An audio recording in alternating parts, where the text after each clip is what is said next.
Welcome to another episode of PPL Pod. Today we're taking a deep dive into our sources, which is this massive stack of career retrospectives, Billboard chart histories, candid podcast interviews, and some really critical music analyses. Right, and we're exploring a cultural shift that is, frankly, just hard to wrap your head around. It really is. But to properly grasp it, I want you to imagine a very specific scenario. Think about a time in your own career when you were incredibly ambitious, putting in the hours, and you finally land the big meeting. The one you've been dreaming of for years. Exactly. For the artist we're talking about today, that was a meeting with a major record label in Miami. You walk in, you're ready to show them what you've got, and they look you in the eye and explicitly insinuate that strictly because you are a woman, you will never be successful in your chosen field. Ugh. I mean, it is just the most infuriating kind of closed door. They aren't telling you that your skills need work, right? Or that your current project isn't commercially viable. Not at all. They're handing down this structural, fundamental no. They're basically telling you that your very identity disqualifies you from success in their entire ecosystem. Right. Now, I want you to keep that rejection in your mind and fast forward to today. That same artist who was told a woman couldn't succeed in reggaeton and Latin urban music, she's the first Latin woman to ever headline Coachella. Which is just massive. Oh, totally. She's also the first female artist to debut a Spanish-language album at #1 on the U.S. Billboard 200. She's a Grammy-winning global icon holding, I think, 11 Guinness World Records. We are, of course, talking about Carolina Giraldo Navarro, known to the entire world as Karol G. And our mission for this deep dive is to look at exactly how she bridged the gap between that boardroom rejection and just absolute global domination. Because when you go through the sources we've gathered, you realize pretty quickly this is not a standard breezy pop star biography. No, definitely not. It is a masterclass in resilience and, honestly, leverage. This is the story of someone who didn't just manage to squeeze through a heavily male-dominated space, but who completely tore down its infrastructure and reshaped the rules to fit her own unapologetic vision. When I look at those early industry gatekeepers rejecting her, it immediately reminds me of like a legacy corporation passing on a massive tech innovation simply because it doesn't look like their old clunky model. Oh, that's a great comparison. Right. It was just a monumental miscalculation. They wanted a traditional, easily packaged product, and she was an entire paradigm shift waiting to happen. That is a highly accurate way to frame it. But, to understand how she eventually forced that legacy industry to bend to her will, we first have to look at the grueling grassroots hustle that forged her resilience. Because you don't just bounce back from a structural rejection like that overnight. Exactly. That paradigm shift was built mile by grueling mile. Right. So let's set the scene in Medellin, Colombia, where she's born in 1991. By the time she's a teenager, she's already chasing the dream. She actually competes on the Colombian spinoff of The X Factor. Which a lot of people don't know. Yeah. And she's also doing what a lot of ambitious, internet-savvy kids did in that era, posting videos of herself on YouTube, covering R&B legends like Alicia Keys and Lauryn Hill, openly hoping for that Justin Bieber-style viral discovery. And it's important to note that she does get some early traction. It wasn't purely a cold start for her. Yeah. She manages to secure a record contract that covers Colombia and Puerto Rico. She officially adopts the name Karol G around this time. She's put in the work. She really is. She's even opening for major established acts like Don Omar in Cartagena and performing at quinceañeras alongside artists like J Balvin, who was also just coming up at the time. Plus, she's simultaneously studying music at the University of Antioquia. So she's genuinely putting in the foundational work. Exactly. Which makes that eventual meeting in Miami with Universal Records all the more devastating. Yeah, I can't even imagine. After years of this local grinding, she goes in expecting to level up to an international stage, and they just decline to sign her. And again, the underlying message was that a female artist just wouldn't work in the macho world of reggaeton. It's brutal. So what is her response? She doesn't quit. She and her father decide to completely bypass the gatekeepers. They co-manage her career independently, creating their own touring circuit across colleges, clubs, and festivals all over Colombia. And this specific era is really what defines her relentless work ethic. Yeah. I want you to really picture what this means. This isn't getting on a luxury tour bus with a catering crew. Right. Definitely not. This is hauling your own gear, negotiating your own payouts with, frankly, shady club promoters, and driving endlessly through unpredictable terrain. There's a brilliant quote from her about this exact time in our sources. She said, I always said that if we'd made money per miles, we'd be millionaires. Wow. But even with all that grassroots hustle, if you look at the timeline around 2014, progress in South America was feeling agonizingly slow. Yeah, she was getting burned out. She was deeply disillusioned. The momentum just isn't there, and she's questioning her path entirely. Which leads to a crucial pivot. She decides to move to New York City to live with her aunt. Just to get away from it all. Basically, she's stepping away from the mic, feeling somewhat lost. Yeah. She's taking the New York City subway every single day to commute to a regular job.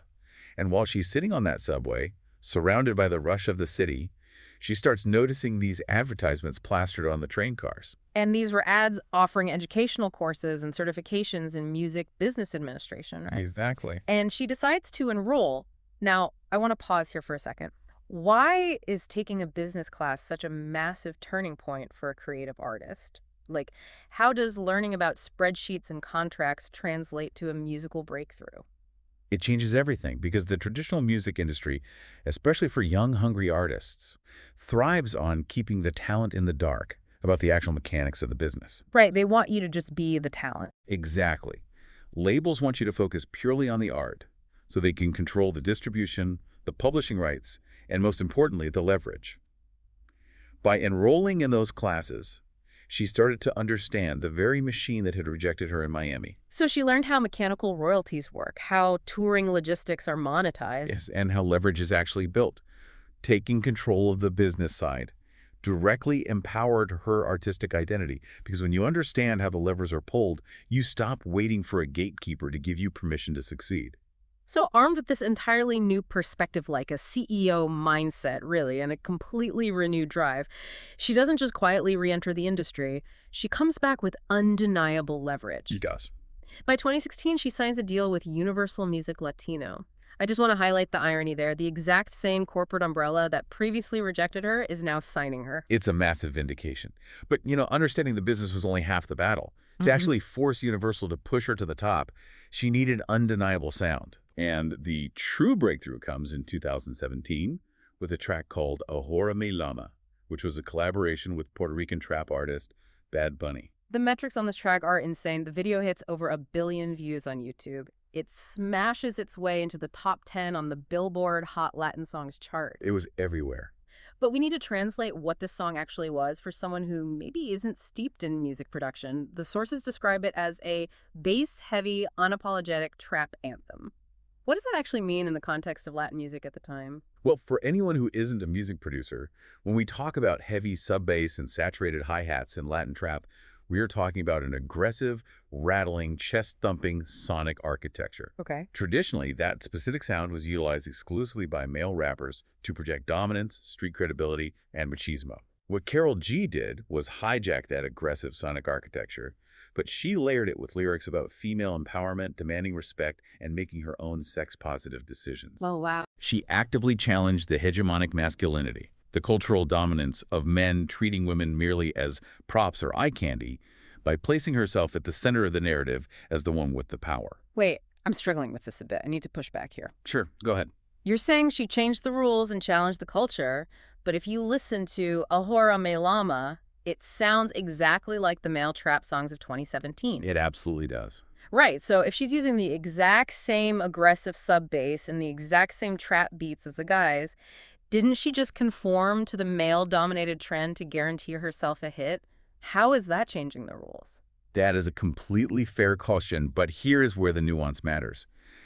She wasn't conforming, she was infiltrating. Infiltrating, okay. Think of it like a Trojan horse. If she had come out with a soft, traditional pop ballad about empowerment, the core reggaeton and trap audience would have just ignored it. It wouldn't have played in the clubs. Ah, I see. By adopting the precise sonic vehicle of the male-dominated genre, she ensured she had their attention. Once she was inside the club, so to speak, she flipped the lyrical script. She proved that a woman could ride an aggressive trap beat with just as much swagger as Bad Bunny, but without sacrificing her female perspective. She used their vehicle to drive to her own destination. Exactly. Okay, that makes perfect sense. She adopted the syntax but changed the vocabulary. And that ferocious commitment to her own reality, her own perspective, really becomes the defining trait of her entire career. Authenticity over everything. 100%. There is a famous story in our sources about the massive hit song Sin Pajama. This track eventually went to Becky G and Natty Natasha and became a global smash, but Karol G was originally slated to be on it. She actually refused to record it, specifically because the lyrics referenced smoking marijuana. Which, from a purely financial perspective, is an incredible business risk. You are walking away from a guaranteed chart-topping hit. But she explained that she simply doesn't smoke marijuana, and she felt the song betrayed her true lifestyle. She refused to fake a persona just to secure a hit. It's like turning down a massive corporate sponsorship because the brand doesn't align with your personal ethics. She was fiercely protecting her brand equity. Yes. And you see that same refusal to be packaged in 2019 when she releases her album Ocean. For the cover art, she chose a stripped-down, completely makeup-free photograph of herself. That was such a statement. It was. She explicitly stated she wanted it to look natural because that's how she wanted people to consume the music. She is deliberately rejecting the hyper-polished, highly sexualized expectations that are constantly placed on women in Latin urban music. And that refusal to be packaged wasn't just a marketing win for a single album cycle. It completely rewrote industry expectations, creating a vacuum that only she could fill at the absolute highest levels of global music, which sets the stage for the historic, unprecedented run she's had over the last few years. Let's walk through the sheer scale of these records falling because the numbers are just staggering. Spring of 2023, she releases her fourth studio album, Manana Sera Bonito. This record makes absolute chart history. It really does. It becomes the first ever Spanish-language album by a female artist to debut at #1 on the U.S. Billboard 200. I want to make sure we really understand the weight of that. Hitting #1 on the Billboard 200 means that in that specific week, she outsold and outstreamed every single English-speaking pop star, rapper, and rock band in the United States. Wow. With an album entirely in Spanish, as a female artist. And the album features the massive collaboration TQG with her fellow Colombian icon, Shakira. Then she takes that momentum into the 66th Annual Grammy Awards in early 2024, where she wins Best Musica Urbana Album. And she's the first woman to ever win that award. It is a complete dismantling of the industry ceiling. And she didn't just peak and fade. If we look at how she continued to expand her empire through 2025 and 2026, the cultural footprint just keeps widening. It just accelerates. Exactly. Fast forward to June 2025, she drops her fifth album, Tropico Queda, featuring huge collaborations with artists like Feed and Greasy.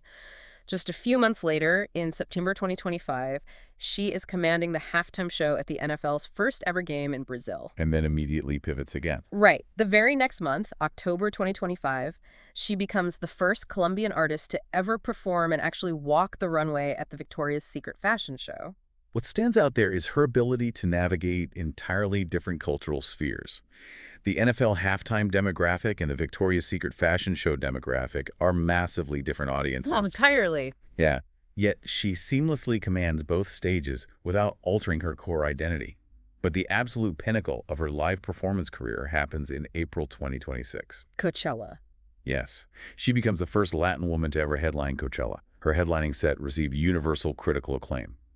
But what is truly striking about that performance, according to the sources, isn't just the cultural milestone of her being there, it's the artistic risks she took on that stage. Right, because going back to our startup analogy, this is where she proves she isn't just a one-product company. She can pivot to entirely new user bases. Yes, she brought out expected powerhouse surprise guests like Becky G and winRecent to celebrate her reggaeton roots. Which the crowd loved. Naturally. But the moment that truly showcased her limitless genre adaptability was when she brought out Greg Gonzalez, the frontman of the indie pop band Cigarettes After Sex. It was a brilliant, highly unexpected move. The heavy dembo rhythms of a Latin urban set suddenly gave way to moody, atmospheric indie guitar. They performed a brand new crossover track together called dismantled. Such a cool moment. And it wasn't just a live stunt. That track immediately debuted on the Billboard Hot 100 and shot straight to the top of the Hot Latin Pop Songs chart, pulling in 3.8 million streams in the U.S. in a single week. That is wild. By bringing a distinctly indie rock sound onto the main stage at Coachella, she proved she flat-out refuses to be boxed into one sonic category. She is entirely genre fluid. Yet, amidst these superhuman history-making achievements, headlining Coachella, sweeping the Grammys, moving millions of units, what makes her journey so fascinating is how deeply grounded it is by very public, very human, and sometimes really messy moments, both in her romantic life and in her personal growth. The contrast is really striking. You have these towering, almost untouchable musical milestones. But her personal life has been lived entirely in the open. She hasn't hidden behind a veneer of perfection. Her romantic relationships, for example, have been deeply interwoven with her artistic output. Definitely. Look at her highly publicized relationship with Puerto Rican rapper Anuel AA. They met on the set of a music video in 2018. By early 2019, they confirmed they were dating, not through a PR statement, but through the music video for their duet Secreto. Right, they put it right in the art. They became this massive, highly visible power couple in the Latin music world. They even recorded a song called Follow while physically quarantining together in Miami during the 2020 pandemic. But by early 2021, the relationship had ended. And later, her relationship with Colombian musician Feed became public knowledge when they attended the Billboard Women in Music event together in early 2024. But what really highlights her transparency is how she addressed the end of that relationship. Yeah, that was surprising.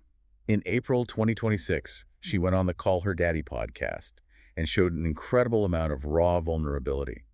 She didn't offer a sanitized corporate statement. She openly confirmed the split and simply admitted that she ended it because she was no longer happy. Think about how much courage it takes to admit that to millions of people. There wasn't a massive scandal to point to, just the deeply relatable, quiet tragedy of realizing you aren't happy anymore. It's like her public life is lived in a glass house. The glass house analogy is spot on. Right, but instead of drawing the curtains and hiding when things get complicated or emotionally messy, she actively invites you in to see the mess and watch how she cleans it up. And we see that same exact transparency when she is forced to address her own missteps. In 2020, during the height of the Black Lives Matter protests in America, she posted a tweet showing her dog's colors, which were black and white, citing it as an example of white and black looking beautiful together. Oh boy. It immediately sparked severe controversy and backlash for being tone deaf to the gravity of the racial justice movement. Now, normally, when a massive celebrity makes a misstep like that, their PR team swoops in, deletes the post, issues a vague, legally approved apology, and deflects until the news cycle moves on. Standard playbook. Right. But she didn't hide. She sat down for a candid interview where she outright admitted that she had acted in an ignorant way. She didn't make excuses. She openly acknowledged that she lost a lot of opportunities because of her ignorance, and she turned a major public failure into a genuine moment of accountability. That kind of ownership is incredibly rare at her level of fame. Her entire brand equity is built on being real, even when the reality is flawed. And sometimes reality intrudes in ways that are genuinely terrifying. Like what happened in 2024? Yes. In February 2024, she was flying on her private jet from California to El Salvador for her tour, and the pilot suddenly reported smoke in the cockpit. The plane had to make a sudden emergency landing in Van Nuys. Thankfully, everyone was evacuated safely on the tarmac with no injuries, but reading about an event like that sharply reminds you of her mortality. Absolutely. Here she is, this invincible superstar, breaking global records, conquering Coachella, and suddenly she's just a terrified person on an airplane filled with smoke. It really grounds the superhero narrative we tend to project onto pop stars. It grounds her, absolutely, but it also highlights that core resilience we talked about at the beginning. She goes through a terrifying, life-threatening emergency landing, gets off the plane, and then just continues the tour. She just keeps building the empire. So bringing this full circle, we started with that closed door in Miami. The traditional industry machinery explicitly told her that women simply did not have a place at the top of this genre. They looked at her and said, the model doesn't support this. And instead of accepting that narrative, she utilized her business acumen, weaponized their own aggressive sounds against them, and completely dismantled their structural bias. She built a grassroots empire that ultimately made her the defining, undisputed face of the genre worldwide. From posting YouTube covers in Medellin, to studying music business on the New York subway, to trading verses with Bad Bunny, to dropping atmospheric indie rock at Coachella, she entirely rejected the rules of the industry and boldly wrote her own. She really did. But when you look at the sheer scale of what she accomplished independently before the major labels finally caught on, it leaves you wondering something a bit more provocative about the future of music itself.